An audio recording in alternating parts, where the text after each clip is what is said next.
Welcome into Wednesday's edition, Culotta and the Prince, the vlog. It's Red Wednesday, tax day here on your morning drive, and we're getting prepared tonight for the San Antonio Spurs visiting the Smoothie King Center with one game left to play. If the Pellies win, they are in.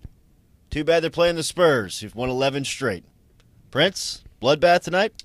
I think the best analysis we heard on this game was when you asked Booger McFarland what he thought about it, and he said, "Did the Spurs have anything to play for?" Yes. He says there's no way the Pelicans win tonight. Can't beat that kind of analysis. Pulling for the Pelicans. Obviously want to see the Pelicans get into the playoffs, but this is an uphill climb. This is a Spurs team that's really good, and they have a lot to play for. So we're rocking the red. We're doing everything we can. Hopefully the mojo works. Spurs playing for the second spot in the Western Conference playoff push, and the Pellies, if they win, they're in. They'll be the eighth seed, and they'll play Golden State. Kevin Mawai back with us for the Center of the Week. Kevin, we talked to you about DeMarco Cox, a guy who played 4 years of basketball, 3 at Ole Miss, 1 at Georgia Tech. You're working with him individually now over at Traction.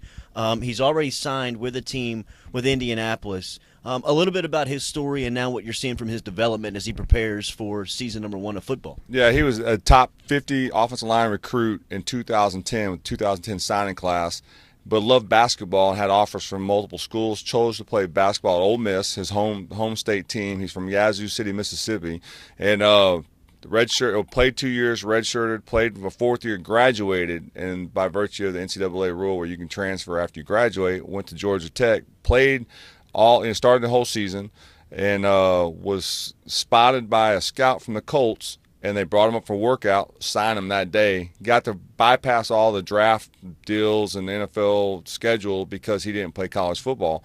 He's 2 years removed from high school, so he's free game. And so he signed with the Colts, and they transitioned him to an offensive tackle. So we're working with him on that. Special kid, and if the Pelicans need him bad enough, maybe we'll send him down there tonight.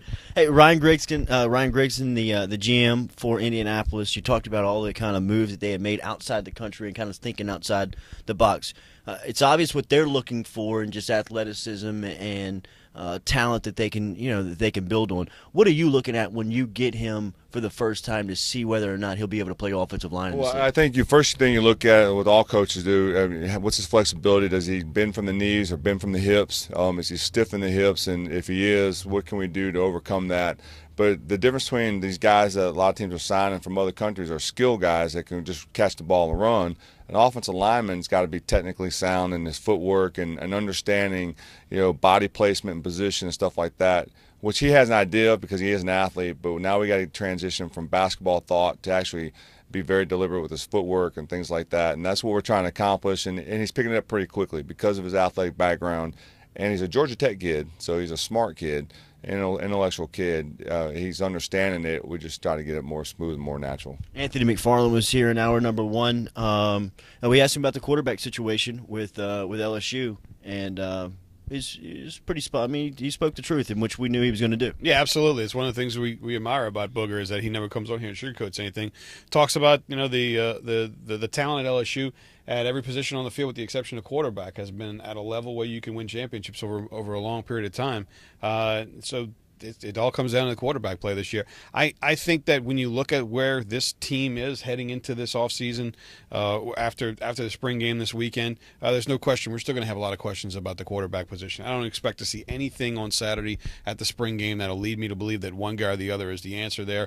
So, of course, we're going to still have to wait and see what's going on with that. And, I like the idea that competition drives and fuels these guys and their performance. But at the same point in time, I'd like for one guy to go out there and be good enough to where you look at it and you know that he's the guy. One of the competitions that definitely everybody's going to be paying attention to is the interior offensive line. Turnover at center and the 2 guard spots that kick Vidal Alexander out to right tackle, which is where he started as a freshman. You like the athleticism they have there. Yeah, I really do. I think they've got choices, and that's one great thing about it is they have the depth now at offensive line that they maybe didn't have last year, the year before. You got Brumfield, Posick, Booty, Clapp. So you got a number of different guys, 4 or 5 guys that they can swing in there and find the best 5 starters that you can find. And once you find the 5 starters, then you find the combinations, who plays well next to each other. I think just as important is who the 6th and 7th guy is if something were to happen, who comes in. We saw LSU struggle last year because they didn't really have options when Elliott Porter was suspended, and then there was injuries early in the season. They struggled. hopefully they'll get that solidified going into fall camp, and then that way going into the first week of the season they don't have those kind of problems. Kevin Mawai, every Wednesday with us on your morning drive, 7 to 9 a.m. Check us out Monday through Friday. The Prince will be in this afternoon on After Further Review for Moscona. Moscona expected back in studio tomorrow afternoon. Check out the podcast online, 1045ESPN.com. Take flight, Pellies. Red Wednesday.